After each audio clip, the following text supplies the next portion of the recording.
gang, FLX Beer Reviews, back again with another episode of As the Beer Swirls. I'm Dan. I'm Mike. Dan, what are we drinking? Because we're rookies in this beer game. We are. We decided to explore some of the classics in craft beer. I didn't know beer came in 12-ounce bottles.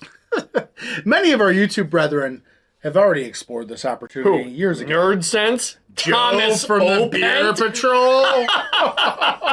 I don't even know what a beer patrol is. This is from the Weyerbacher Brewing Company, and this is a Blithering Idiot. Say it again. You got it. Blithering Idiot. I knew you could do it. So this is, I'm an idiot, an English barley wine, 11.1 ABV. Dan, do we like English or American barley wines more? Weyerbacher is out of Easton, Pennsylvania. And this was packaged on 1/17/2025. Oh my. Dan, My God. we don't drink these fresh. What are you talking about? It's a fresh barley wine, baby. Is that why we're blithering idiots? Yes. And I can't talk, so that's the thing, too. Fair enough. Let's get into it. Nice smoke. Very nice smoke. So, in the world of barley wines, Yes. what do you... I probably poured a lot. Yeah, What do you like the Americans? Do you like the English? honestly, Yeah. I used to think I could discern which ones I liked more, and then as I've had more, I think it just depends on the brewery. Okay, Like, fair enough. I really did think I was like, oh, I like English more, I like American more, and then it just depends. So this thing is definitely look that at that. dark, rich kind of mahogany color. Yeah, that looks gorgeous. A little less brown than I thought it would be, more kind of dark red. But yeah, the head's kind of sticking around. Bit of a khaki, kind of light khaki head on it. Very, it's got Oh man, I can smell it already, dude. ruby, yeah? Oh my god, it's just the bumpy. Ruby molasses kind of color. Oh my god, there is a really nice fruity brown bread aroma to this beer. That is wow. Whoa! That is very similar. There's I'm getting raspberry brownie, like. Oh, that smells fantastic. That's got a very fruitcake thing going on. Okay. A lot That's of probably where I'm fruitcake. getting my raspberry brownie from. A sweetness, there's a bitterness, there's a bready, a cakiness to it. This smells fantastic. All the spices. Toffees, like a little nutmeg kind of thing going on. Brown sugar daddies, Mary Jane. Oh my But god, all of this is one that those kind beers of, I could smell it's like forever. that fruited candy, like literally, like juju, fruited jujus, like gumdrops. Juju gumdrops. What a good point. You know You what I are mean? right. That is absolutely. It's dots. Yeah, dots. Dots. Oh Yeah. my goodness. Like that's what that fruit was. I was trying to figure out what it was exactly. Good pull. It's dots. Good bro. pull. You're right. Oh, I got to have this. Yeah. Cheers. Usually that's weird. You don't get that with barley wine, but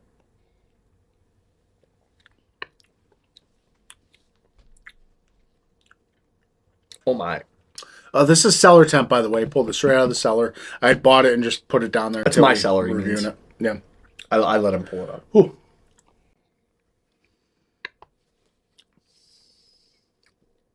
Oh, that is good. Oh my goodness. I will say this: 11.1. This lacks a little character to me. It does, and like the body. This is boozy. Yeah, it's boozy, but like Yeah. in the body and in the body department, it's thin, and in the mouthfeel department, it just lacks a little character. Right off the bat, I wish, without getting into flavors, because flavors are gonna be a whole different ballgame. But just let's park the bus right there for a minute. 11.1. I'm expecting just a little bit fuller aspect all around. Okay. I know what you're saying. It definitely doesn't have the viscosity of like a stout or like a imperial porter or something. But I'll tell you what, this drink's it's more on the side of like a liqueur. The flavors, the stone fruits, the plums, Like a Di-Serrano? You said liqueur, like a Di-Serrano? Sure. I could see that. I'll tell you what, the lack of body I'm okay with. There's an alcohol astringency that I'm really enjoying. It's almost like a liquor.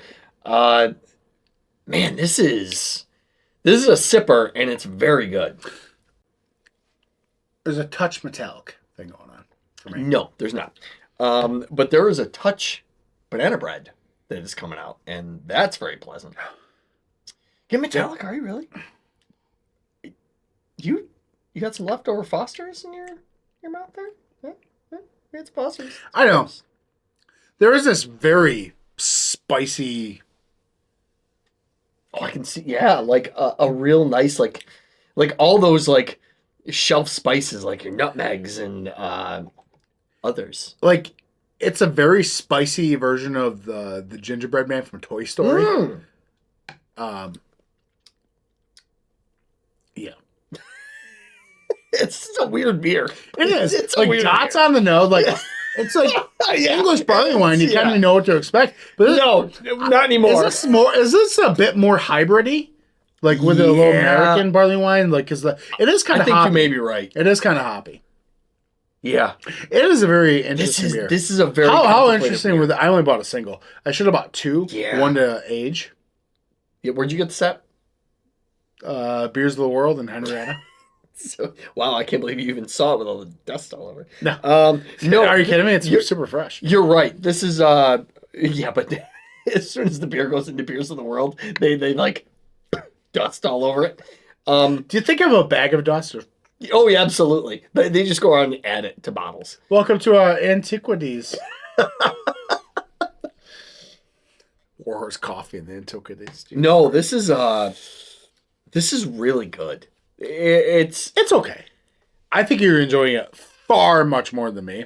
I think so. I'm in the world of barley wines. This is decent. I mean, it's a good barley wine, but dude, the body and mouthfeel kill me. And I'm okay with it. It's a little thinner, a little lighter, but I think and it's weird. The alcohol astringency is there, but it's not overpowering. What about a beer battle? Bigfoot versus this. What would you prefer? Man, I don't know. I mean, off the top of my head, I'd have to say Bigfoot because I've had so many more Bigfoots. Yeah, it's American. And it's always like, every time I drink a Bigfoot, I'm like, oh, this is so good, whether it's fresh or what about that aged the three heads barley wine? That thing was unreal. Right? And then you got, the kettle head. I mean, it's kettle head. I think we're splitting hairs. I think we're splitting hairs. Probably. But it's a decent barley wine. I just don't think it's all that. Okay, I think I like the note of it being a hybrid and it is, and I think this is easily drinkable. I love the 12-ounce bottle. This is how much I want to drink of this. It's pretty good. I like this a lot. Okay.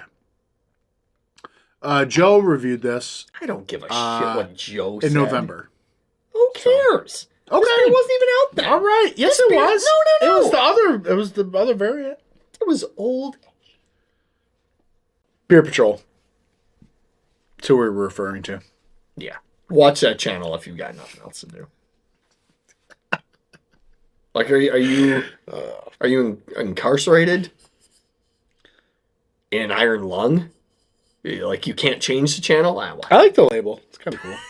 Check it out. It's come to this. He's like, I guess I like the label. No. It's a fine barley wine. Okay. Let's not get it twisted. If you're into barley wines and you want a barley wine, I think this is gonna scratch the itch. Sort of. I was gonna say sort of, right? It's like when you have an itch like on your back and you ask like your wife or whatever, hey, can you scratch my shoulder? But then right. But then you're like no, down a little bit. And then they never get that right spot. It's never they never get it. To the right. No, to the left. Yeah. Up a little bit. Right? It's like that. That's the kind of barley wine this is. Okay. It's like you're almost to that spot, but for me personally, I'm never gets to that one spot. All right. No, I can see what you're saying. I think this is good. I think it's a little bit different, and it makes it so you're like, you go into it going, oh, I'm drinking a barley wine. They're like, oh, oh, it's a barley wine, but that's a little different. So it kind of perks you up a little bit. Okay. Yeah. I don't know. I don't know. I guess I give this like a 4. I'm going to give it a 4.03. Okay. Joe gave it a 4.1. I don't give a shit what Joe does. He doesn't dictate my life. Wow. I told you, Joe, he's so angry with you. So angry. I'm gonna facilitate the anger. I'm gonna bring it out of him. He's lost weight. Oh, a ton of it. Dude, yeah. Yeah. I saw that. Dude. Yeah. He's doing a good job. Joe, what's your secret, brother? I need it. I don't know. I guess I think I'd look for a dusty one of these if I could. I'm sure you could find. I feel Go like, down to Pennsylvania. There's dusties of these. I'll tell you what. I feel like you'd be happy with. I think you. Not to speak for you, but I think you like the 12-ounce format, and I think you would like one of these dusty in a 12-ounce format. I love the 12-ounce format. It's an underrated format, but yeah, like I feel like this is what I want to drink. This is the amount of it I want to drink. Yeah. Whether it's fresh, whether it's dusty, I'll tell you what, I would go back and get more and age it and see what happens. Yeah, no, it's a special. It's a special time anytime you have a barley wine. Okay. You know, because you don't drink them that often, right? Or at least I don't. I mean, there are people out there that just live and die by. I feel like you and I are the same with barley wines, where we wait to open them. Like it's a special thing to drink a barley wine. Yeah. Yeah. All right. Have you had Weyerbacher? Have you had the barley wine Blithering Idiot? What's your has the beer changed over the years? I don't know. That could be it. You know, has it turned into something, or evolved into something? Let us know. Yeah, so down in the description. Billy, do you think we're blithering idiots? Probably. Thanks for watching, everybody. Cheers.